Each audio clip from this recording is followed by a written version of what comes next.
Hey guys, it's Drac, and I've gotten my hands on an incredibly rare blaster. For those of you that don't know, this is the Nerf Ultimator.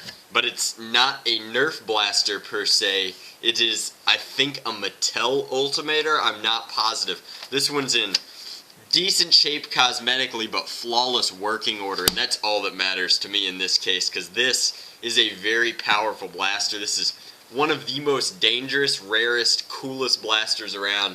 I'm really pleased to have one in my collection. The only downside is I do not have a missile for it.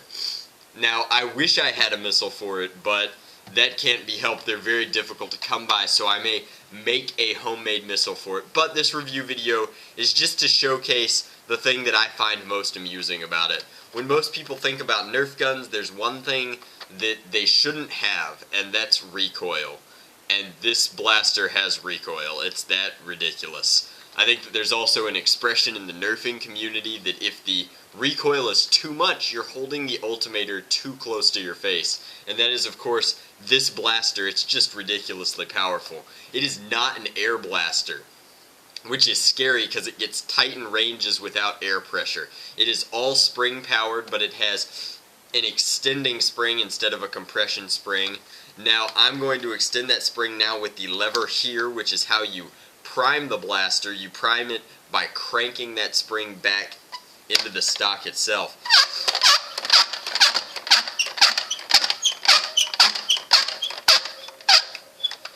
And when you run out of leverage to crank, you know that it is fully primed. The trigger is very comfortable. It's got a sizable handle and a comfortable trigger draw. And I will show you what I was talking about with the recoil. I don't want to dry fire this too many times, but it's worth doing on camera once. I will fire it. And the blaster is just so loud, so heavy, and delivers so much force, it's ridiculous. You can go off half-cocked if you wish. If I crank it only twice, it'll fire and fire less hard. So if I ever single this, I could probably prime it 3 times and use it as a sniper rifle of sorts. But that is the Mattel or Nerf or whatever you want to call it Ultimator. It's very powerful, very rare, and very cool. I'm just surprised that this was ever legally marketed as a toy. Other than that, thanks for watching.